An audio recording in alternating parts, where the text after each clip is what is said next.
Hello दोस्तों, नमस्कार, जय हिंद। स्वागत है आप सभी का एक बार फिर से स्टडी चैनल एजुकेशन वे में। दोस्तों बहुत बहुत स्वागत है आप सभी का आज की इस वीडियो में। दोस्तों एक छोटी सी वीडियो रहेगी आज की, और इसी छोटी सी वीडियो में हम बीपीएससी फेज 3 के लिए जीके और जीएस से संबंधित कुछ महत्वपूर्ण प्रश्नों के बारे में बात करेंगे। दोस्तों जीके और जीएस एक ऐसा इंपॉर्टेंट टॉपिक है आपके एग्जाम के लिए जो आपके सिलेक्शन का निर्धारित करता है कि आपका सिलेक्शन होना चाहिए या नहीं होना चाहिए। तो वीडियो को ध्यान से देखिएगा, एक छोटी सी वीडियो रहेगी ये, और इस छोटी सी वीडियो के अंतर्गत ही मैं आपको टॉप 50 ऐसे आज के इस वीडियो में प्रश्न कराऊंगा जो आपके एग्जाम के लिए वेरी इंपॉर्टेंट है। तो वीडियो को ध्यान से देखिएगा। यदि आपकी तैयारी बेहतर है तो कोई बात नहीं, पूरा वीडियो देख लीजिएगा। आपको हो सकता है कि बहुत सारे प्रश्न आज के ही प्रैक्टिस सेट से मिल जाएं, और जिन बच्चों की तैयारी नहीं है तो वो भी टेंशन ना लें, आज का ये पूरा वीडियो देखिएगा। मुझे लगता है कि 10 से कम 8 से 10 प्रश्न ऐसे रहेंगे आपके एग्जाम में जो हूबहू आपको आज के प्रैक्टिस सेट से मिल जाएंगे। बहुत इंपॉर्टेंट प्रैक्टिस सेट है। जीके हो गया पूरा। देखिए बात करें आज के इस प्रैक्टिस सेट में हम, तो आपका बिहार स्पेशल, साथ ही साथ जियोग्राफी, देश और विदेश का जियोग्राफी भी पूरा है, ठीक है। इसके अलावा जो सबसे ज्यादा जो आपको देखना है कि जो आपका बिहार स्पेशल और साथ में जो आपका हिस्ट्री का प्रश्न बनता है वो भी आज के इस प्रैक्टिस सेट में है। तो ये 50 प्रश्न वेरी इंपॉर्टेंट है, और हर एग्जाम के, बिहार के हर एग्जाम के चहीते प्रश्न रहे हैं। तो वीडियो को ध्यान से देखिएगा, और यदि अभी तक आपने चैनल को सब्सक्राइब नहीं किया है तो चैनल को सब्सक्राइब कर लें। प्रतिदिन आपको 4 बजे क्लास बीपीएससी एग्जाम के लिए मिल जाएगी इसी चैनल पर, ठीक है। और ज्यादा से ज्यादा इस वीडियो को शेयर कर दीजिएगा, हर भाई बहन तक, हर शख्स के पास में ये वीडियो आपके द्वारा पहुंच जानी चाहिए, ठीक है। चलिए थोड़ा सा सपोर्ट करने का प्रयास करिए दोस्तों। चलिए बढ़ते हैं अपने प्रश्नों की ओर, और इसी क्रम में देखिए एक बार मैं आपको सभी प्रश्नों से रूबरू करा दूं। चलिए तो देखिए एक से बढ़कर एक प्रश्न है, चाहे देखिए हिस्ट्री की बात करें, जियोग्राफी की बात करें, और साथ में देखिए करंट अफेयर्स का भी पोर्शन इन्हीं प्रश्नों के अंतर्गत सम्मिलित किया है। तो बस वीडियो को ध्यान से देखना है आपको, पूरा एक कंप्लीट है जीके और जीएस का, ठीक है। चलिए तो बढ़ते हैं अपने पहले प्रश्न की ओर, और दोस्तों सभी दोस्तों कमेंट जरूर करते चलेंगे प्रश्नों का। चलिए पहला प्रश्न कह रहा है, देखिए भारत में आक्रमण के दौरान कौन सा विद्वान महमूद गजनी के साथ में आया था? महमूद गजनबी के साथ में भारत आया था। चलिए देखिए बहुत इंपॉर्टेंट प्रश्न है, और इस प्रश्न के लिए आप कमेंट करिएगा कि राइट आंसर इसका क्या आ जाएगा। चलिए तो देखिए कह रहा है कि महमूद गजनबी के साथ में, ठीक है, भारत के आक्रमण के दौरान महमूद गजनवी के साथ में भारत कौन आया था बताइएगा। ऑप्शन ये कह रहा है कि फिरदौसी, फरिश्ता, अलबरूनी और अब्दुल रजाक। चलिए तो देखिए महमूद गजनवी की बात करते हैं, तो महमूद गजनवी से याद रखना है आपको 4, ठीक है। महमूद गजनवी के दरबार में 4 कवि रहते थे। अलबरूनी हो गया, ठीक है, फिरदौसी हो गया, उतवी हो गया, ठीक है, उतवी हो गया, और फारूकी। ये आपको चारों याद रखना है, बहुत इंपॉर्टेंट है। लेकिन हमसे कह रहा है कि कौन सा विद्वान महमूद गजनवी के साथ में भारत आया था, ठीक है, भारत आक्रमण के दौरान। तो याद रखिएगा ऑप्शन यहां पर सी के साथ में राइट आंसर जाएगा, ठीक है, अलबरूनी। अलबरूनी की एक बहुत ही इंपॉर्टेंट रचना है किताब उल हिंद, ठीक है, किताब उल हिंद, ये भी आपको याद रखना है, किताब उल हिंद, जो कई एग्जाम्स में पूछी जा चुकी है, ठीक है। यह प्रश्न इंपॉर्टेंट रहेगा आपके एग्जाम के लिए। फिरदौसी की बात करें तो इनकी भी एक रचना है शाहनामा, ठीक है, शाहनामा, ठीक है, इनको याद रखेगा, ठीक है। इसके अलावा देखिए उतबी हो गए और फारूकी, ये 4 विद्वान, ये 4 कवि थे जो महमूद गजनवी के दरबार में रहते थे। इन चारों को आप याद रखिएगा, ठीक है। चलिए देखिए एक और मैं महत्वपूर्ण यहां पर प्रश्न आपको बताता हूं, थोड़ा धैर्य रखिएगा, ठीक है।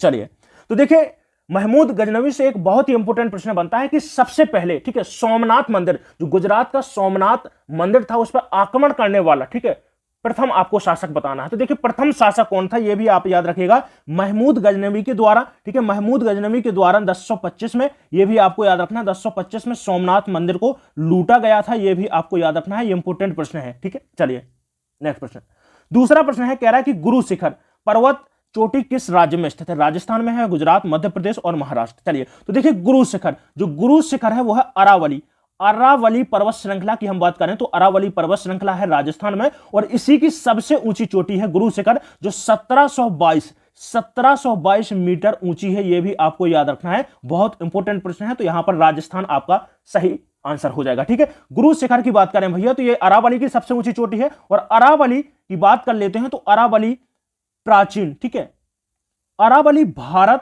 ठीक है, भारत और विश्व की यदि मैं बात करूं, ठीक है, भारत और विश्व की यदि मैं बात करता हूं तो अरावली जो पर्वत श्रृंखला है वो विश्व की सबसे प्राचीन पर्वत श्रृंखला है। यह भी आपको याद रखना है। सबसे पूछा गया यह प्रश्न है कि इस विश्व का सबसे प्राचीन पर्वत कौन सा है, तो वो है भैया आपको याद रखना है अरावली पर्वत है। ठीक है, यह बहुत इंपॉर्टेंट है।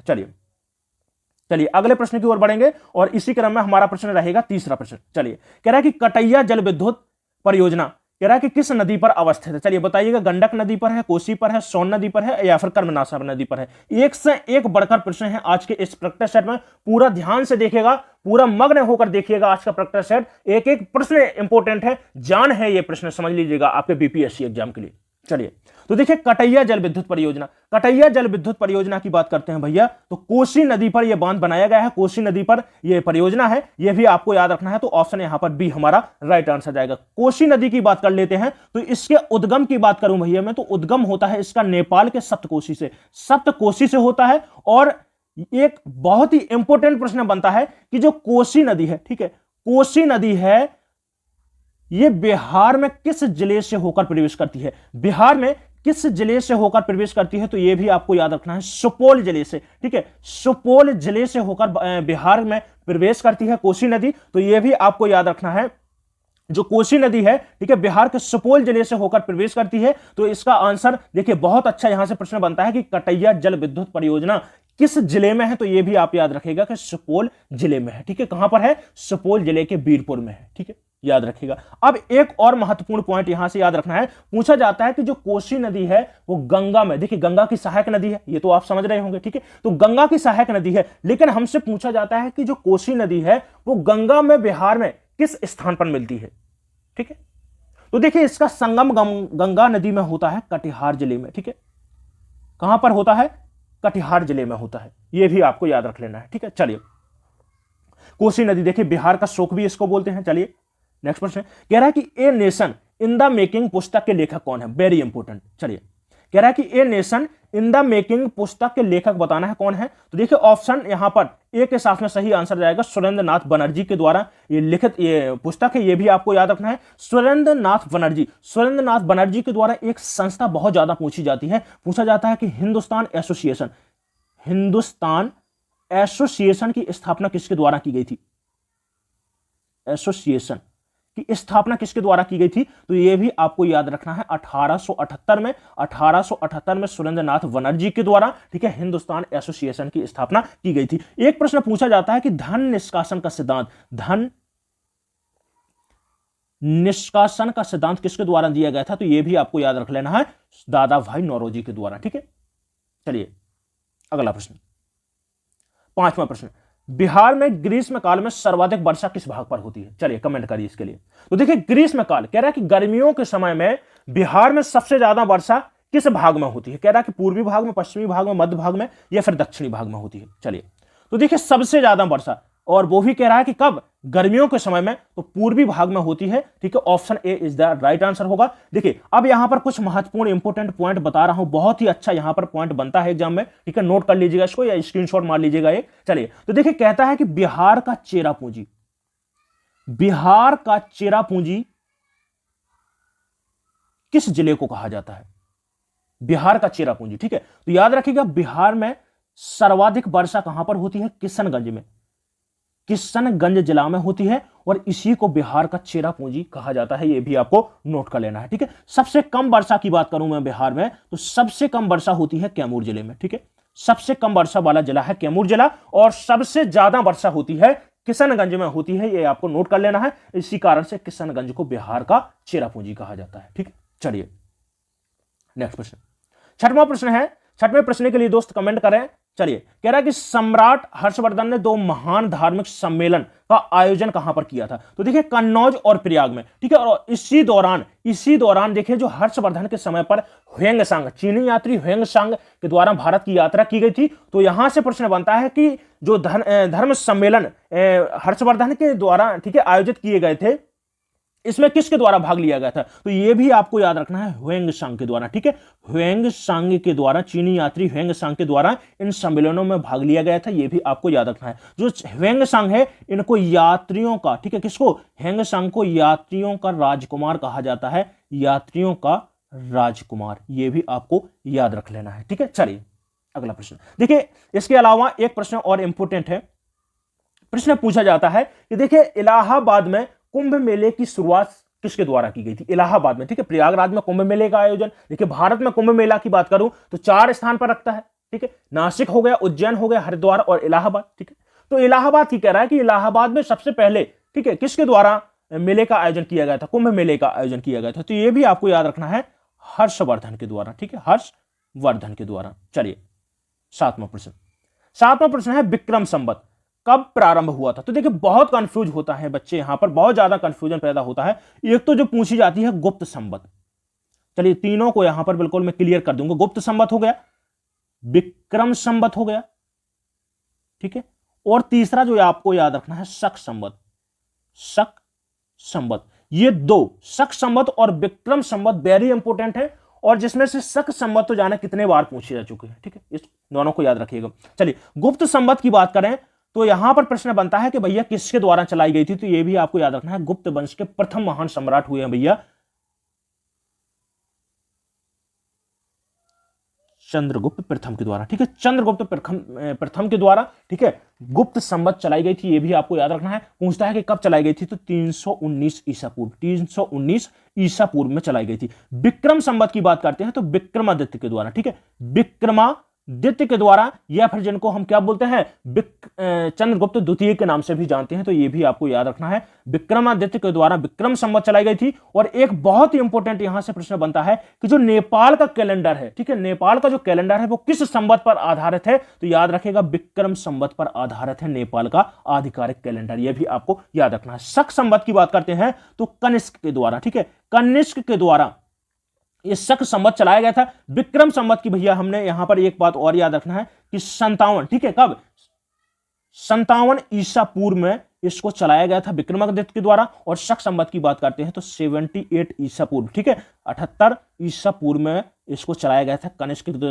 के द्वारा। और जो शक संवत है ये भारत सरकार के द्वारा, किसके द्वारा? भारत सरकार के द्वारा प्रयोग में लाई जाती है। जो भारत का कैलेंडर है, ठीक है, जो भारत का कैलेंडर है वो किस पर आधारित है? शक संवत पर आधारित है। तो तीनों दोनों ये बहुत वेरी इंपॉर्टेंट है, वैसे तीनों ही इंपॉर्टेंट है, आप तीनों को याद रखेगा। तो हमारा जो राइट आंसर जाएगा 57 ईसा पूर्व यहां पर सही आंसर हो जाएगा, ठीक है। 78 जो ईसा पूर्व में है वो शक संवत चलाई गई थी, 319 ईसा पूर्व में गुप्त संवत चलाई गई थी। चलिए ठीक है, समझ में आया तो एक लाइक कर दीजिएगा वीडियो को और थोड़ा सा शेयर कर दीजिएगा। चलिए नेक्स्ट प्रश्न है, कह रहा है कि हर्षवर्धन एवं पुलकेशन द्वितीय के मध्य हुई संघर्ष की जानकारी कहां से मिलती है? बताइएगा। कह रहा है कि कौन सा अभिलेख है ऐसा जिसमें हर्षवर्धन और पुलकेशन द्वितीय, ठीक है, के मध्य संघर्ष की जानकारी मिलती है कि युद्ध की जानकारी मिलती है? तो देखिए एहोल अभिलेख में मिलती है। किसमें मिलती है भैया? एहोल अभिलेख में मिलती है। तो ऑप्शन ए यहां पर हमारा राइट आंसर जाएगा, ठीक है। जो हर्षवर्धन और पुलकेशन द्वितीय के मध्य युद्ध हुआ था, पूछता है कि कहां पर हुआ था? तो नर्मदा नदी के, ठीक है, नर्मदा नदी के तट पर हुआ था। यह भी बहुत इंपॉर्टेंट पॉइंट है, याद रखिएगा। प्रश्न पूछा गया है ये कि हर्षवर्धन और पुलकेशन द्वितीय के मध्य जो युद्ध हुआ था वो किस नदी के तट पर हुआ था? तो नर्मदा नदी के तट पर हुआ था। और किस उल्लेख, ठीक है, किस अभिलेख में इसका उल्लेख देखने को मिलता है? तो एहोल अभिलेख में मिलता है। यह भी आपको याद रखना है, जिसमें भैया हर्षवर्धन की क्या है? पराजय हुई थी, ठीक है। यह भी आपको याद रखना है, ठीक है, हर्षवर्धन की पराजय हुई थी, ठीक है। जो हाथी गुफा, ठीक है, हाथी गुफा जो अभिलेख है इसमें भारत का नाम क्या मिलता है भैया? प्रथम बार, ठीक है, पूछा गया प्रश्न है कि कौन सा अभिलेख है जिसमें भारत का नाम भारत देखने को मिलता है? ठीक है, भारत का नाम भारत है तो हाथी गुफा अभिलेख है, यह भी आप याद रखिएगा। चलिए 9वां प्रश्न है, कह रहा कि आगरा में मोती मस्जिद, ठीक है, मोती मस्जिद और किस मुगल सम्राट के शासनकाल में बनाई गई थी? अकबर के, शाहजहां के, औरंगजेब के और जहांगीर की। तो देखिए एक तो है आगरा की, यहां से बहुत कंफ्यूज होते हैं बच्चे। एक आगरा की मैं बात करूंगा और दूसरी यहां पर जो बात करूंगा दिल्ली की, ठीक है, दिल्ली की। देखिए आगरा में भी मोती मस्जिद है, ठीक है, मोती मस्जिद है, और दिल्ली में भी मोती मस्जिद है। अब दोनों से प्रश्न भी पूछे जाते हैं। इसके अलावा देखिए जामा मस्जिद भी आगरा में है और जामा मस्जिद दिल्ली में भी है। तो दोनों को यहां पर क्लियर कर लेते हैं। देखिए आगरा की मोती मस्जिद पूछता है आपसे, ठीक है, आगरा की यदि मोती मस्जिद पूछता है तो याद रखिएगा किसके द्वारा की गई थी? शाहजहां के द्वारा, ठीक है, ये नोट कर लीजिएगा, थोड़ा सा आप यहां पर कंफ्यूज नहीं होंगे, ठीक है। चलिए तो शाहजहां के द्वारा, ठीक है, आगरा की मोती मस्जिद का निर्माण कराया गया था। मैं दिल्ली की बात करूं यदि, तो दिल्ली में जो मोती मस्जिद बनाई गई है वो, ठीक है, किसके अंदर भी है, जो आपका लाल किला है इसी के अंदर बनवाई गई थी। और पूछता है कि किसके द्वारा, तो ये भी आपको याद रखना है, औरंगजेब के द्वारा, ठीक है, औरंगजेब के द्वारा इसका निर्माण करवाया गया था। इसके बाद में बात कर लेते हैं कि जामा मस्जिद, दिल्ली में भी जामा मस्जिद है, आगरा में भी जामा मस्जिद है। तो दिल्ली का जो जामा मस्जिद है इसका निर्माण किसके द्वारा करवाया गया था, यह भी आपको नोट कर लेना है। जो दिल्ली की, ठीक है, जो दिल्ली की जामा मस्जिद है इसका निर्माण करवाया गया था, ठीक है, शाहजहां के द्वारा। किसके द्वारा, शाहजहां के द्वारा करवाया गया था। और जो दिल्ली की, ठीक है, दिल्ली की जामा मस्जिद शाहजहां के द्वारा, ठीक है, शाहजहां के द्वारा। और जो आगरा की मोती जामा मस्जिद है इसका निर्माण शाहजहां की बेटी के द्वारा, जहां आरा बेगम के द्वारा, ठीक है, जहां आरा बेगम के द्वारा इसका निर्माण करवाया गया था। अब देखिए ये क्लियर हो गया यहां पर कि आप खुद समझ गए होंगे कि इसका आंसर क्या सही जाएगा। चलिए, तो देखिए आगरा की मोती मस्जिद की बात की है तो देखिए किसके द्वारा, शाहजहां के द्वारा करवाई गई थी। ऑप्शन बी यहां पर हमारा राइट हो जाएगा। चलिए, 10वां प्रश्न है, कह रहा है कि WTO विश्व व्यापार संगठन, जिसको हम वर्ल्ड ट्रेड ऑर्गेनाइजेशन के नाम से भी जानते हैं, ठीक है, विश्व व्यापार संगठन है, ठीक है, कह रहा है कि इसका गठन कब किया गया था। तो इसका गठन की बात करें भैया तो 1 जनवरी 1995 को इसका गठन किया गया था। मुख्यालय आपसे पूछता है तो यह भी आपको याद रखना है कि इसका मुख्यालय कहां पर है, जेनेवा, ठीक है, कहां पर है, जेनेवा स्विट्जरलैंड में है इसका मुख्यालय। यह भी आप याद रखेगा, बहुत इंपॉर्टेंट है, वो कई बार पूछा जा चुका है, ठीक है, 1995 सही आंसर हो जाएगा। चलिए नेक्स्ट प्रश्न। चलिए अगला प्रश्न है, 11वां प्रश्न कह रहा है कि कौन सी फसल मिट्टी को नाइट्रोजन से भरपूर कर सकती है। चलिए, तो मिट्टी, ठीक है, मिट्टी को कह रहा है कि नाइट्रोजन से भरपूर कर सकती है। कह रहा है कि मटर की फसल है, आलू की, गाजर की है और सूरमनी। तो देखिए फसल पूछा है तो याद रखेगा जो दलहनी फसलें हैं, ठीक है, दलहनी, जितनी भी दलहनी फसलें हैं जैसे चना हो गया, मूंग हो गया, ठीक है, जितनी आपकी अरहर हो गया, ठीक है, मटर हो गया, चना हो गया, ये सभी कैसी हैं, दलहनी फसलें हैं। और इन्हीं के द्वारा नाइट्रोजन की पूर्ति की जाती है मिट्टी में। तो ऑप्शन यहां पर ये हमारा राइट आंसर हो जाएगा मटर। देखिए जो दलहनी फसलें हैं ये कैसे करती हैं, चलिए समझते हैं। यहां पर जो दलहनी फसलें होती हैं इनकी रूट्स की बात करता हूं मैं, तो यहां पर पाए जाते हैं राइजोबियम बैक्टीरिया पाए जाते हैं, ठीक है, राइजोबियम बैक्टीरिया पाए जाते हैं। और ये बैक्टीरिया नाइट्रोजन स्थिरीकरण करने वाले बैक्टीरिया होते हैं, ठीक है, नाइट्रोजन स्थिरीकरण का काम होता है इन बैक्टीरिया का। इसी कारण से, ठीक है, नाइट्रोजन भरपूर मात्रा में मिट्टी में बनी रहती है। और अगला फसल, ठीक है, अगली फसल जो भी हम बोते हैं, ठीक है, दलहनी फसल यदि हम खेतों में बोते हैं और इसके बाद में कोई अगली फसल उसी खेत में बोते हैं तो फसल बड़ी ही अच्छा उसमें उत्पादन देखने को मिलता है, ठीक है। चलिए, तो राइजोबियम याद रखिएगा, बहुत इंपॉर्टेंट है, ठीक है, नाइट्रोजन स्थिरीकरण करने वाला, जो किसमें पाया जाता है, दलहनी फसलों के रूट्स में पाया जाता है, यह भी आपको याद रखना है। चलिए नेक्स्ट प्रश्न कह रहा है कि उत्तर पूर्वी रेलवे जोन का मुख्यालय कहां पर है। उत्तर पूर्वी रेलवे जोन का मुख्यालय कह रहा है, तो देखिए उत्तर पूर्वी रेलवे जोन का मुख्यालय कहां पर है भैया, गोरखपुर में है। डी ऑप्शन यहां पर सही होगा। पूछता है कि उत्तर मध्य, ठीक है, उत्तर मध्य रेलवे का यदि मुख्यालय पूछता है तो यह भी आपको याद रखना है कहां पर है, प्रयागराज में है, ठीक है, प्रयागराज में है।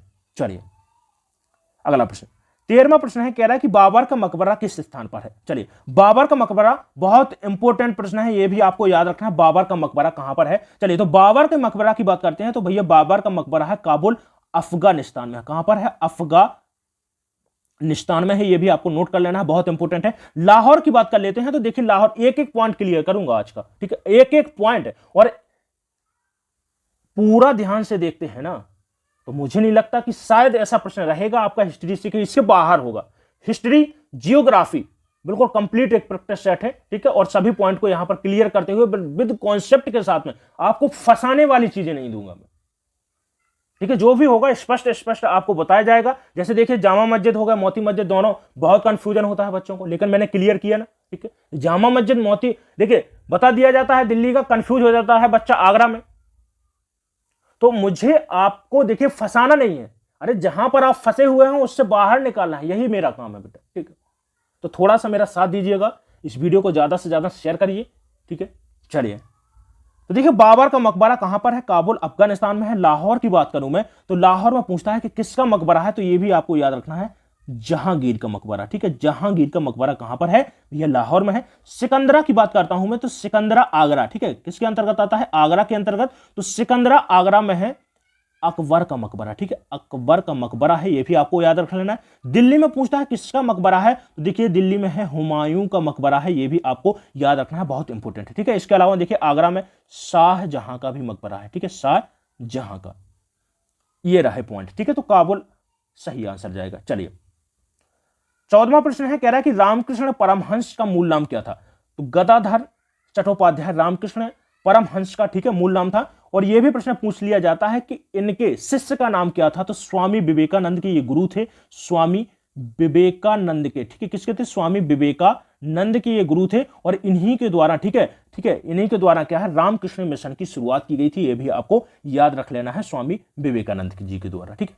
चलिए देखिए मूल शंकर पूछा जाता है कि किसके बचपन का नाम था, मूल शंकर किसके बचपन का नाम था, तो यह भी आपको याद रखना है, स्वामी दयानंद, ठीक है, स्वामी दयानंद के बचपन का नाम क्या था, याद रखना है, मूल शंकर था, यह बहुत इंपॉर्टेंट प्रश्न है, ठीक है। स्वामी दयानंद के द्वारा याद रखना है आर्य समाज की स्थापना की गई थी, ठीक है, आर्य समाज वेरी इंपॉर्टेंट है, यह भी प्रश्न पूछ सकता है आपसे, पूछता है कि कब की गई थी, तो 1875 में की गई थी, यह भी आपको नोट कर लेना है, बहुत इंपॉर्टेंट है, ठीक है। चलिए नेक्स्ट प्रश्न, 15वां प्रश्न है, कह रहा है कि द शेर कथा नामक क्रांतिकारी पुस्तक के लेखक कौन है, रामधारी सिंह दिनकर, रामवृक्ष बेनीपुरी, फणीश्वर नाथ रेणु और सखाराम गणेश देवस्कर। चलिए देखिए सखाराम गणेश देवस्कर के द्वारा द शेर नहीं है, यहां पर शेरे कथा है, द शेरे कथा, ठीक है, नामक क्रांतिकारी पुस्तक लिखी गई थी। ऑप्शन यहां पर डी हमारा राइट आंसर हो जाएगा, ठीक है। चलिए अगला प्रश्न,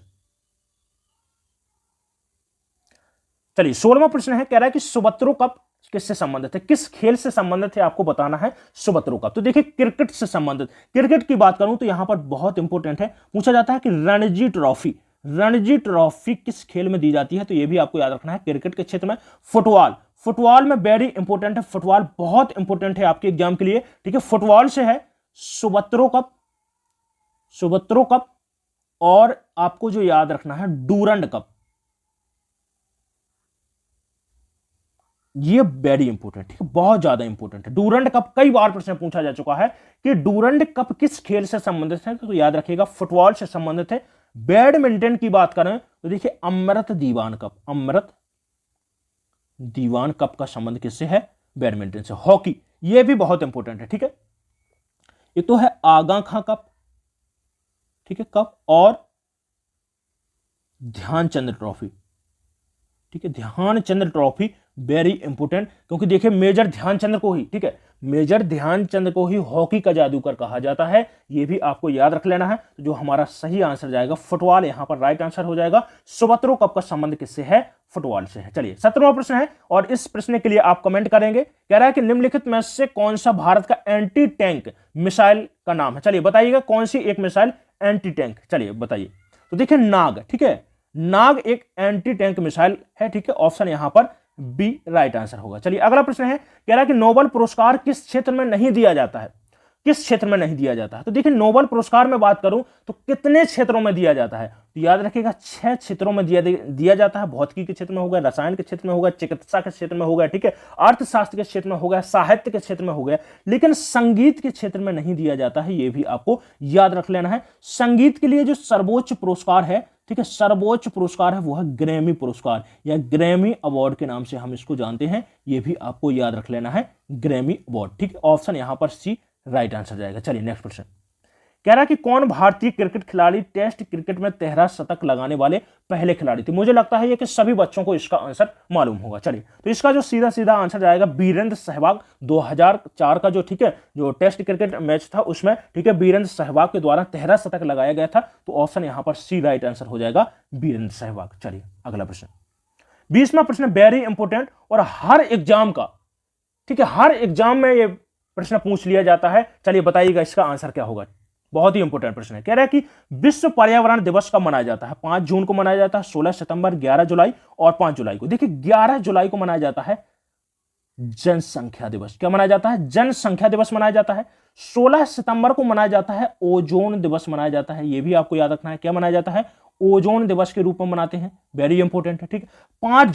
5 जून को मनाया जाता है विश्व पर्यावरण दिवस मनाया जाता है, तो यही हमारा राइट आंसर हो जाएगा, ठीक है। पूछता है कि पहला विश्व पर्यावरण, ठीक है, पहला पर्यावरण दिवस कब मनाया गया था, तो ये भी आपको याद रखना है 5 जून, ठीक है, 5 जून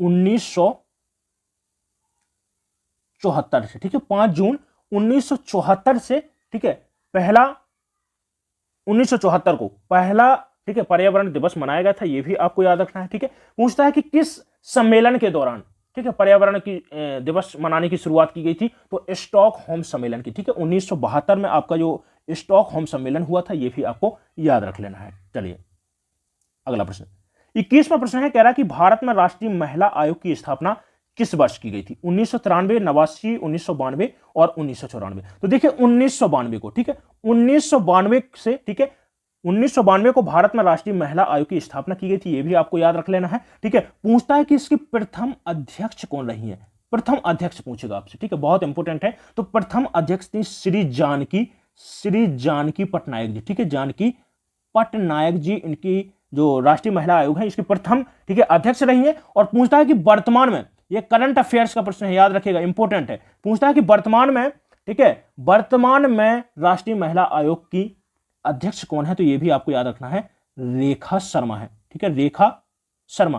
क्रम से यदि पूछता है तो 9वें है, ठीक है, 9वें इनका स्थान आता है, ठीक है, ये भी आपको नोट कर लेना है। चलिए बहुत इंपॉर्टेंट प्रश्न है, और ये प्रश्न यूपी टीईटी में भी ये प्रश्न पूछा जा चुका है, तो ये भी आपको याद रखना है, पूछा जा सकता है ये प्रश्न, क्योंकि देखिए पर्यावरण से भी आपके एग्जाम में प्रश्न पूछे जाने हैं। चलिए 22वें प्रश्न, इसके लिए कमेंट करिएगा, कह रहा है कि प्रथम एशियाई, ठीक है, प्रथम एशियाई खेल का आयोजन कहां पर किया गया था, मनीला, जकार्ता, टोक्यो में और नई दिल्ली में। तो देखिए डेट के बाकायदा आपको सन के साथ में दिया गया है, नई दिल्ली में पूछता है कि इसकी शुरुआत कब की गई थी, प्रथम एशियाई खेलों की शुरुआत कब की गई थी, तो ये भी आपको याद रखना है, 1951 में की गई थी। ठीक है, कहां से की गई थी, नई दिल्ली से की गई थी, ऑप्शन यहां पर डी राइट आंसर हो जाएगा। ठीक है, चलिए अगला प्रश्न, 23वां प्रश्न है, कह रहा है कि कौन सा राज्य जिप्सम का सबसे बड़ा उत्पादक है। चलिए जिप्सम का उत्पादक कह रहा है, तो देखिए जिप्सम का सबसे बड़ा उत्पादक है, जिप्सम का सबसे बड़ा उत्पादक राज्य है राजस्थान, ऑप्शन यहां पर बी सही आंसर जाएगा, राजस्थान राइट आंसर हो जाएगा। मध्य प्रदेश की बात करते हैं तो हीरा उत्पादन में, ठीक है, हीरा उत्पादन में प्रथम स्थान रखता है मध्य प्रदेश, ये भी आपको याद रखना है। इसके बाद में महाराष्ट्र की बात करता हूं मैं, तो महाराष्ट्र का, देखिए महाराष्ट्र से बहुत अच्छा प्रश्न बनता है कि मैग्नीज, ठीक है, मैग्नीज उत्पादन में भारत का पहला स्थान किसका है, तो ये भी आपको याद रखना है। ठीक है, महाराष्ट्र और मध्य प्रदेश, ठीक है, मैग्नीज उत्पादन के लिए जाना जाता है, ये भी आप याद रखिएगा। कर्नाटक की बात करूं मैं, तो कर्नाटक में देखिए, कर्नाटक बहुत इंपॉर्टेंट है। चलिए पहले तो इसको इंपॉर्टेंट लगाइएगा। एक देखिए यहां पर प्रश्न बनता है कि बाबा बूदन की पहाड़ी कहां पर है, बाबा बूदन की पहाड़ी कहां पर है, तो ये भी आपको याद रखना है, कहां पर है, चिकमंगलूर जिले में। ठीक है, कर्नाटक के चिकमंगलूर जिले में है, और ये इतने ज्यादा इंपॉर्टेंट है, याद रखिएगा कि पूछा जाता है कि किसके लिए फेमस है ये, तो याद रखिएगा किसके लिए है भैया, कॉफी उत्पादन के लिए। ठीक है, कॉफी का उत्पादन सबसे ज्यादा कहां पर होता है, तो सबसे ज्यादा उत्पादन होता है कर्नाटक में, राज्य में, ये भी आपको याद रख लेना है। बाबा बूदन की पहाड़ी जानी जाती है कॉफी उत्पादन के लिए, तो ये बहुत अच्छा और इंपॉर्टेंट प्रश्न है। ठीक है, चलिए नेक्स्ट प्रश्न कह रहा है कि क्षेत्रफल की दृष्टि से सबसे बड़ी झील बताइएगा कौन सी है, तो क्षेत्रफल की दृष्टि से पूछ रहा है। देखिए झील की बात करें हम, तो झील से देखिए अभी जो पीआरटी का आपका, ठीक है, बीपीएससी पीआरटी का जो एग्जाम था, उसमें एक प्रश्न पूछा था कि सुप्रियर झील का, ठीक है, क्षेत्रफल भी पूछा गया था, ऑप्शन में था। ठीक है, 17,000 कुछ उसमें पूछ रहा था। ठीक है, तो झील को, उसी प्रश्न को ध्यान में रखकर मैंने ये प्रश्न लिया है, क्योंकि देखिए जो आपका सुप्रियर झील है वो विश्व का मीठे पानी का सबसे बड़ा झील है। ठीक है, और जो हमारा इसका सही आंसर जाएगा कैस्पियन सागर, जो कैस्पियन सागर है वो विश्व की खारे पानी की सबसे बड़ी झील है। तो मुझे लगता है कि यहां से प्रश्न हो सकता है कि आपके एग्जाम में बन जाए, तो इसको भी आपको याद रखना पड़ेगा, बहुत इंपॉर्टेंट है। चलिए अरल सागर से मैं स्टार्ट करता हूं। अरल सागर की बात करें तो अरल सागर, देखिए यहां पर दो बहुत इंपॉर्टेंट प्रश्न है। जो अरल सागर है, ठीक है, कजाकिस्तान पूछता है कि कहां पर है, तो देखिए कजाकिस्तान और उज्बेकिस्तान, उज्बेकिस्तान, कजाकिस्तान और उज्बेकिस्तान की पूछता है कि सीमा पर, ठीक है, सीमा पर कौन सी झील है, तो यह भी आपको याद रखना है, अरल सागर है। ठीक है, अरल सागर या फिर जिसको हम अराल सागर कहीं कहीं पर लिखा मिलेगा। कैस्पियन सागर की बात करते हैं तो 5 देशों में फैला हुआ है, और इतने ज्यादा फैला हुआ है, यह भी याद रखिएगा कि इसके कारण इसका नाम सागर रख दिया गया है। ठीक है, देखिए 5 आपको नोट कर लेना है कि कौन कौन से देश हैं, ठीक है। रूस हो गया, ईरान हो गया, ठीक है, अजरबैजान हो गया, ठीक है, तुर्कमेनिस्तान हो गया,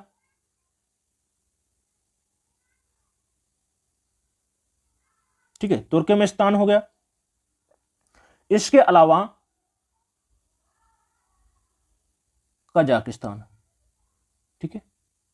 ये 5 देश हैं जहां पर कैस्पियन सागर फैली हुई है। और इसका आपसे क्षेत्रफल पूछता है तो ये भी आपको याद रखना है 4,30,000, ठीक है, 4,30,000, ठीक है, किलोमीटर, ठीक है, वर्ग किलोमीटर में ये झील फैली हुई है। इसके कारण, ठीक है, इसको सागर की संज्ञा दी गई है, ठीक है, क्योंकि ये बहुत बड़ा क्षेत्रफल होता है, ठीक है, याद रखिएगा इसको। बेकाल झील की बात करते हैं तो पूर्वी जो साइबेरिया का क्षेत्र है रूस के अंतर्गत, ठीक है, रूस के अंतर्गत आता है, तो रूस की ये झील है। और विश्व की, ठीक है, सबसे गहरी झील मानी जाती है बेकाल झील। मिशिगन झील है भैया अमेरिका में, ठीक है, अमेरिका में, ये भी आपको याद रख लेना है। चलिए अगला प्रश्न, 25वां प्रश्न है, कह रहा है कि किसने लॉर्ड मिंटो को पाकिस्तान का जन्मदाता के रूप में मानते थे, किससे, ठीक है, किसने माना है? तो देखो डॉक्टर राजेंद्र प्रसाद है। किसने माना है? डॉक्टर राजेंद्र प्रसाद ने माना है। तो यहां पर ऑप्शन ए राइट आंसर जाएगा। लॉर्ड मिंटो, ठीक है, याद रखेगा 1909 में, ठीक है, 1909 में मार्ले मिंटो सुधार,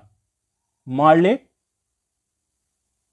मिंटो सुधार, ठीक है, यह भी आपको याद रखना है कि सुधार अधिनियम कब लाया गया था, तो 1909 में लाया गया था लॉर्ड मिंटो के द्वारा, यह भी आपको याद रखना है, ठीक है। चलिए अगला प्रश्न,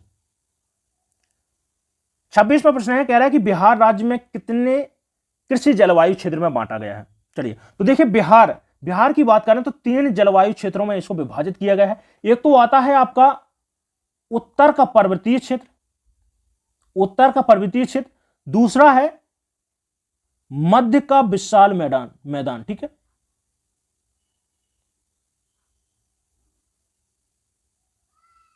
और तीसरा है दक्षिण का पठारी क्षेत्र, ठीक है, पठारी क्षेत्र। तो 3 क्षेत्रों में बांटा है, ठीक, उत्तर का पर्वतीय क्षेत्र और तराई एरिया भी बोलते हैं, ठीक है, तराई क्षेत्र। तो यहां पर 3 हमारा यहां पर राइट आंसर हो जाएगा। चलिए 27वां प्रश्न है, कह रहा है कि बिहार के किस जिले में नकटी, ठीक है, नागा नकटी पक्षी अभ्यारण्य है। चलिए तो देखिए कहां पर है, जमुई में, ठीक है, बिहार के जमुई जिले में है नागा नकटी पक्षी अभ्यारण्य। बेगूसराय की बात कर लेते हैं तो बेगूसराय में है कांवर झील पक्षी अभ्यारण्य, ठीक है। जो कांवर झील है ये एशिया की, ठीक है, एशिया की सबसे बड़ी गोखोर झील का उदाहरण है, ठीक है, ये भी आपको याद रख लेना है, ठीक है। भागलपुर में है विक्रमशिला, ठीक है, विक्रमशिला गंगा डॉल्फिन अभ्यारण्य, ठीक है, गंगा डॉल्फिन अभ्यारण्य, ठीक है, कहां पर है, भागलपुर में है। पश्चिम चंपारण की बात करते हैं तो पश्चिम चंपारण में एकमात्र देखिए बिहार का राष्ट्रीय उद्यान है वाल्मीकि राष्ट्रीय उद्यान। वाल्मीकि राष्ट्रीय उद्यान कहां पर है, पश्चिम चंपारण में है, तो यह भी आपको याद रख लेना है। चलिए अगला प्रश्न, 28वां प्रश्न है, कह रहा है कि किस सदन में अध्यक्षता करने वाले अधिकारी उस सदन का सदस्य नहीं होता है। तो देखिए राज्यसभा, ठीक है, जो राज्यसभा के सभापति होते हैं वो भारत के उपराष्ट्रपति होते हैं, ठीक है, कौन होते हैं, भारत के उपराष्ट्रपति, ठीक है। तो यही हमारा राइट आंसर हो जाएगा। जो राज्यसभा है इसको क्या बोलते हैं, अस्थायी सदन बोलते हैं, सॉरी स्थायी सदन, क्या बोलते हैं, स्थायी सदन बोलते हैं, जिसको कभी भी क्या है भंग नहीं किया जा सकता। लेकिन जो लोकसभा है इसको क्या बोला जाता है, अस्थायी सदन, ठीक है, जनता का सदन, ठीक है, लोकप्रिय सदन, कई नामों से इसको जाना जाता है। तो ये भी आपको याद रख लेना है, ये प्रश्न हूबहू पूछे गए हैं एग्जाम्स में, ठीक है। चलिए नेक्स्ट प्रश्न, 29वां प्रश्न है, कह रहा है कि कार्बन मोनोऑक्साइड और नाइट्रोजन गैस मिश्रण को क्या बोलते हैं, तो प्रोड्यूसर, ठीक है, क्या बोलते हैं, प्रोड्यूसर गैस के नाम से जानते हैं। ऑप्शन यहां पर सी हमारा राइट आंसर जाएगा। चलिए 30वां प्रश्न है, कह रहा है कि पृथ्वी के लिए पलायन वेग का मान कितना होता है। तो देखिए पृथ्वी के लिए और चंद्रमा के लिए, ठीक है, पृथ्वी और चंद्रमा के लिए दोनों को देखना है। तो पृथ्वी के लिए जो पलायन वेग का मान होता है कितना होता है, 11.2 किलोमीटर प्रति सेकंड। और चंद्रमा के लिए यह भी आपको नोट कर लेना है 2 दशमलव, कितना होता है, 38 किलोमीटर प्रति सेकंड होता है, ठीक है, प्रति सेकंड होता है 2.38, ठीक है, किलोमीटर प्रति सेकंड। चलिए नेक्स्ट प्रश्न, कुछ क्रम गड़बड़ है। चलिए 31वां प्रश्न है, कोई बात नहीं।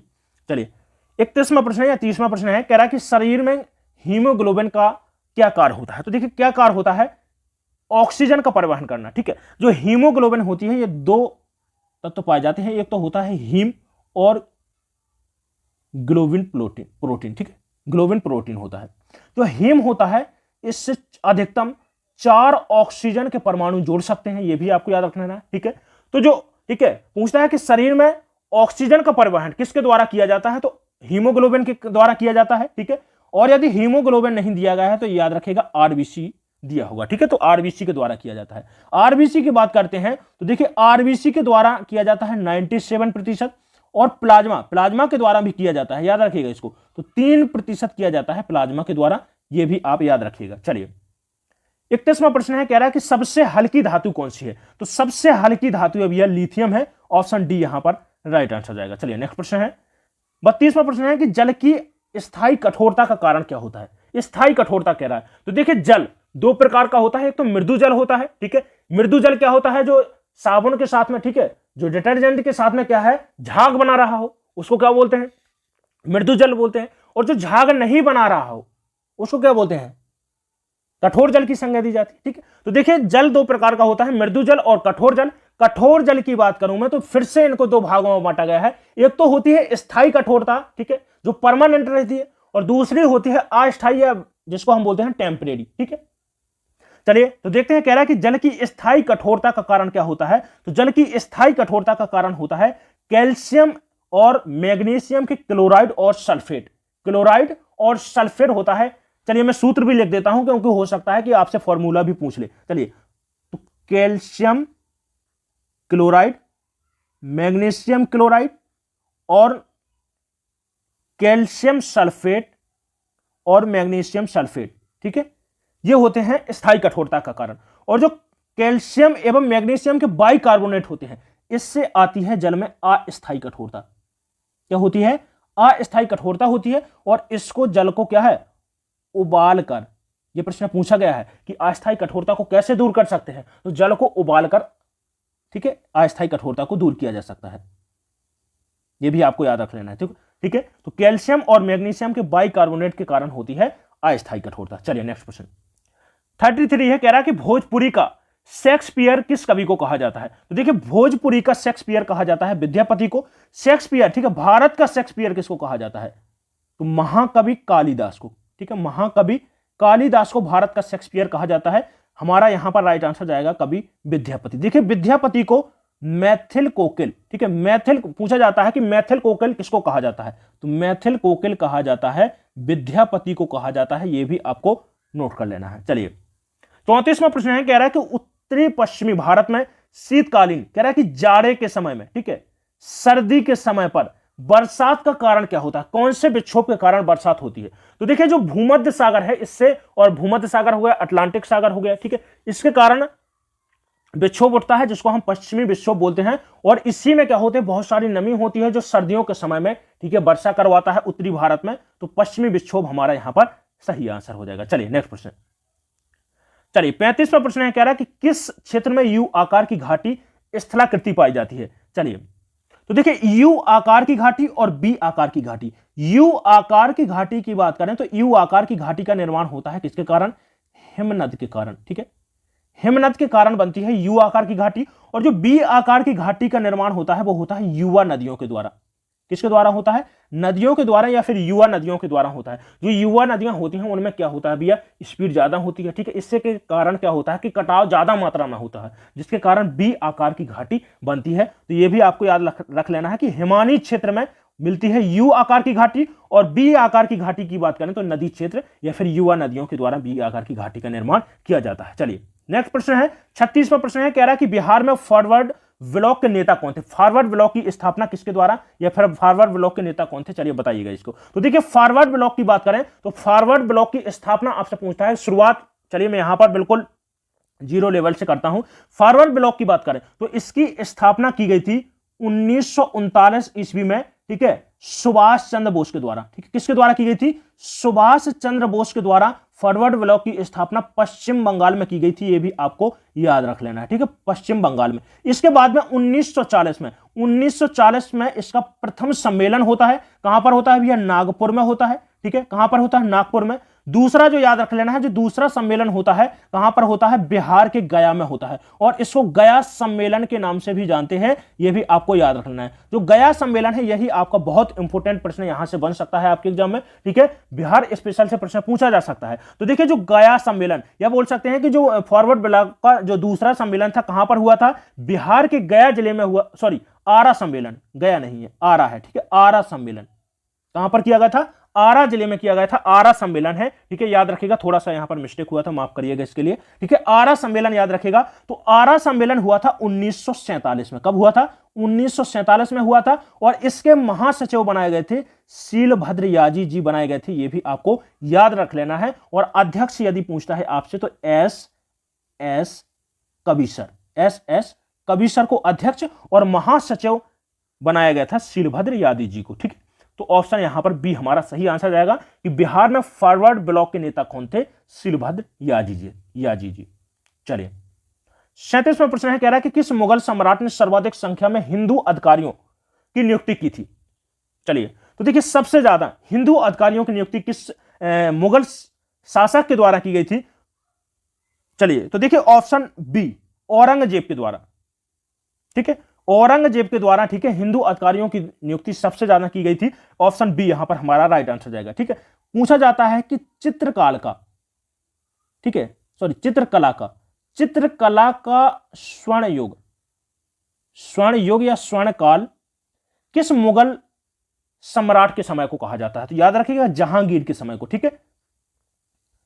जंजीर का न्याय, ठीक है, जंजीर का न्याय या फिर न्याय की जंजीर के लिए भी किसको जाना जाता है? जहांगीर को जाना जाता है, यह भी आपको याद रख लेना है। चलिए 38वां प्रश्न है, कह रहा है कि बिहार में चौकीदारी बंदी आंदोलन सर्वप्रथम कहां शुरू किया गया था? बेतिया में, छपरा में, सिवान में, मुजफ्फरपुर में। तो देखिए बेतिया में, कहां पर किया गया था भैया?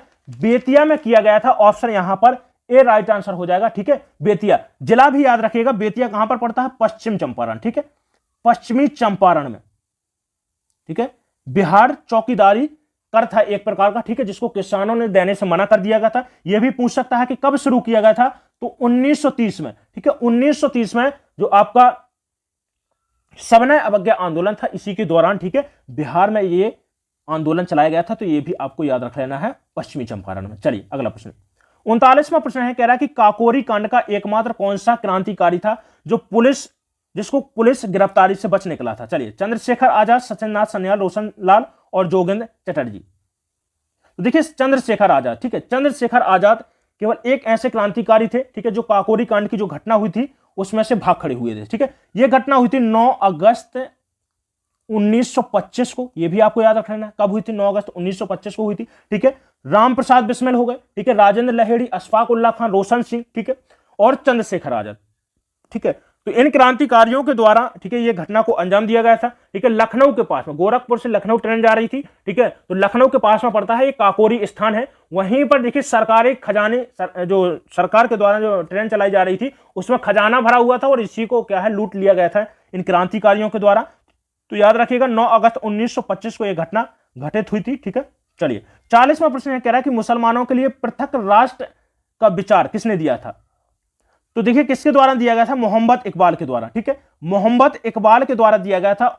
ऑप्शन सी यहां पर, ठीक है, राइट आंसर हो जाएगा। चलिए अगला प्रश्न है, कह रहा है कि कांग्रेस गिरने के लिए लड़ खड़ा रही है और भारत में रहते हुए मेरी इच्छा है कि इसके शांतिपूर्ण में इसकी सहायता करें, यह घोषणा लॉर्ड कर्जन के द्वारा की गई थी, ठीक है। ऑप्शन ए यहां पर राइट आंसर हो जाएगा। चलिए 42वां प्रश्न है, कह रहा है कि किस मध्यकालीन शासक के दरबार में सर्वाधिक गुलाम थे? देखिए सर्वाधिक कह रहा है कि दासों की संख्या या फिर गुलामों की संख्या किसके दरबार में थी? तो फिरोज शाह तुगलक के दरबार में थी। और इसी के द्वारा देखिए एक संगठन, गुलामों की देखभाल करने के लिए एक संगठन बनाया गया था, दीवान ए बंदगान, ठीक है, दीवान ए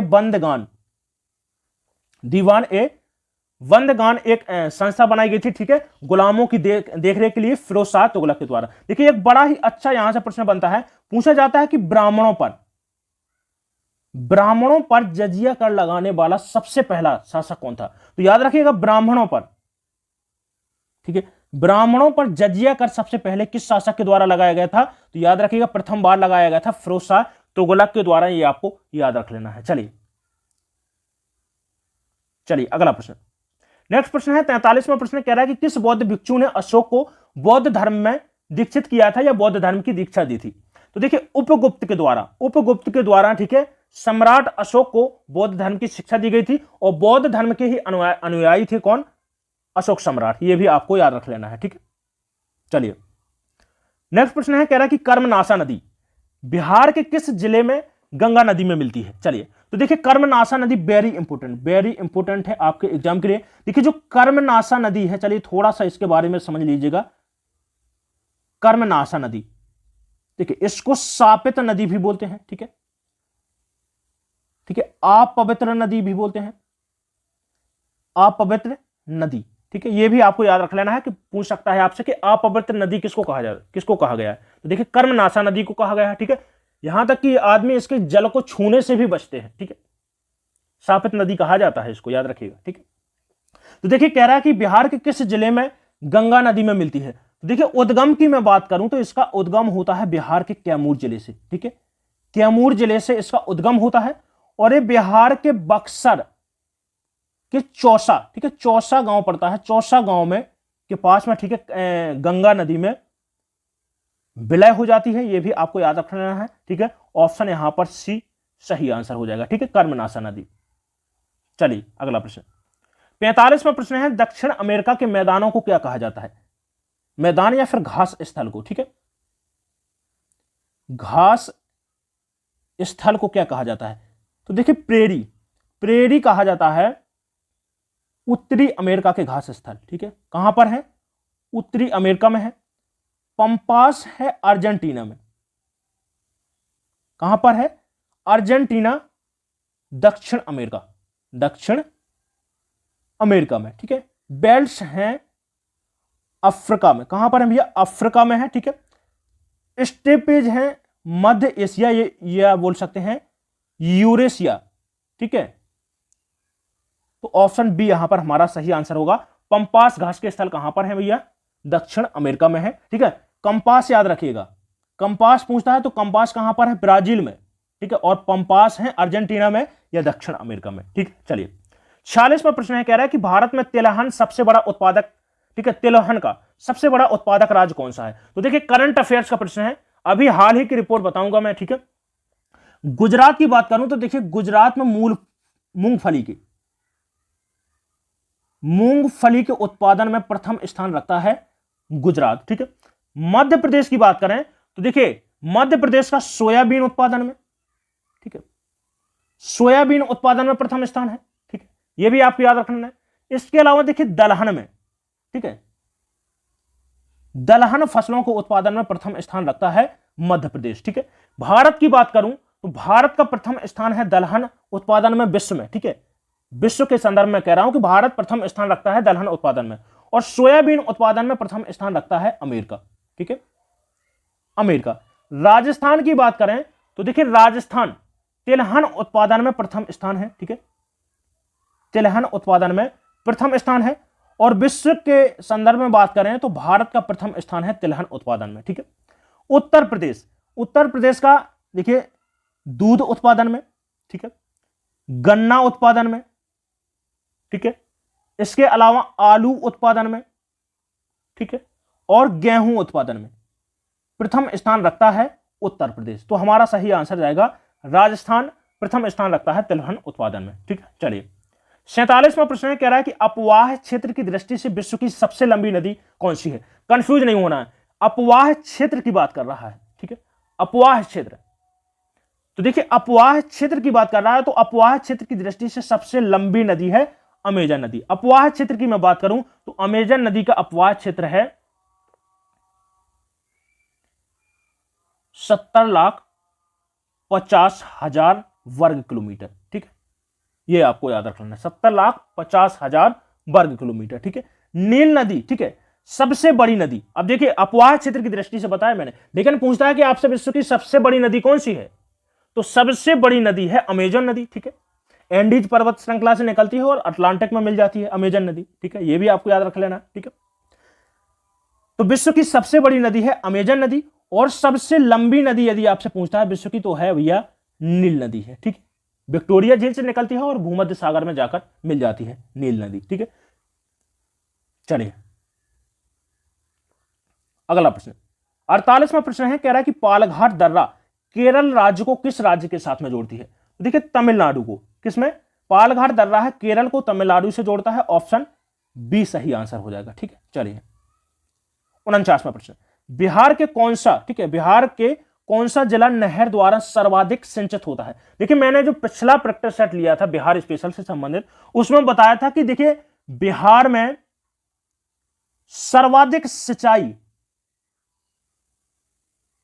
ठीक है, किसके माध्यम से होती है? तो देखिए नलकूपों के माध्यम से, नलकूपों या बोल सकते हैं कि ट्यूबवेल के माध्यम से, ठीक है। सर्वाधिक क्षेत्र बिहार का नलकूपों के माध्यम से सिंचित होता है।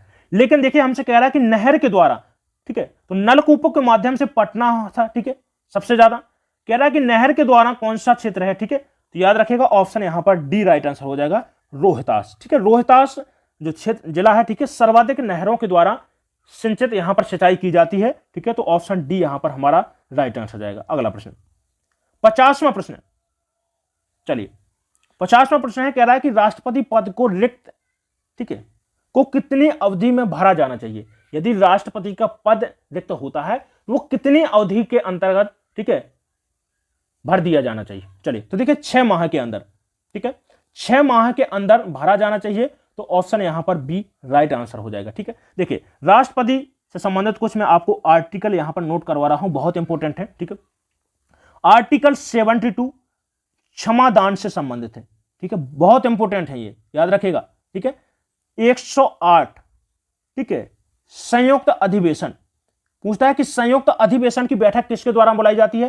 तो बैठक बुलाता है राष्ट्रपति, संसद के दोनों सदनों की बैठक की बात कर रहा हूं मैं, ठीक है। लोकसभा और राज्यसभा की संयुक्त बैठक बुलाता है राष्ट्रपति, ठीक है। और अध्यक्षता किसके द्वारा की जाती है? तो लोकसभा अध्यक्ष के द्वारा की जाती है, ठीक है। तो इसका उल्लेख किसमें मिलता है? आर्टिकल 108 में, ठीक है। चलिए अनुच्छेद 123 अध्यादेश जारी करना, ठीक है। जब दोनों सदनों में क्या है, सदन ना चल रहा हो, ठीक है, तो अध्यादेश जारी किया जाता है किसके द्वारा? राष्ट्रपति के द्वारा, और इसका उल्लेख मिलता है अनुच्छेद 123 में, ठीक है, याद रखिएगा। इसके अलावा देखिए पूछता है कि राष्ट्रपति के महाभियोग से संबंधित कौन सा आर्टिकल है? महाभियोग समझ रहे हैं ना, राष्ट्रपति को हटाने की प्रक्रिया को बोला जाता है महाभियोग, और आर्टिकल 61 में, ठीक है, उल्लेख मिलता है राष्ट्रपति के महाभियोग से। राष्ट्रपति के पद की बात करें तो अनुच्छेद 52 है, ठीक है। निर्वाचन से संबंधित है राष्ट्रपति के अनुच्छेद 54 है, ठीक है। अनुच्छेद 57 में राष्ट्रपति के दोबारा निर्वाचन से उल्लेख है, ठीक है। और अनुच्छेद 53 की बात करता हूं तो इसमें राष्ट्रपति के कार्यकाल से संबंधित विवरण है, ठीक है। ये आपको कुछ महत्वपूर्ण है, याद रखिएगा, सबसे ज्यादा इंपॉर्टेंट है ये तीनों को याद रखिएगा। और एक हो गया आपका 61 जो राष्ट्रपति के महाभियोग से संबंधित है। ये रहा दोस्तों आज के प्रश्न, और कमेंट करके आप लोग जरूर बताइएगा कि आज का ये प्रैक्टिस सेशन कैसा रहा है, ठीक है। और यदि आपको वीडियो अच्छा लगा हो तो एक लाइक जरूर कर दीजिएगा वीडियो को, और ज्यादा से ज्यादा आप, ठीक है, हर भाई, ठीक है, हर भाई और हर बहन के पास में ये वीडियो पहुंचना चाहिए, ये आपकी जिम्मेदारी है दोस्तों, ठीक है। और यदि अभी तक आपने भी चैनल को सब्सक्राइब नहीं किया है तो चैनल को सब्सक्राइब कर दें, साथ में घंटी दबाना ना भूलें, ठीक है, साथ में बेल आइकन को प्रेस कर दीजिएगा। और आपको प्रतिदिन 4 बजे, ठीक है, बीपीएससी एग्जाम से संबंधित आपको वीडियो मिल जाएगा, ठीक है। चलिए मिलते हैं इसके बाद में अगली वीडियो में, धन्यवाद।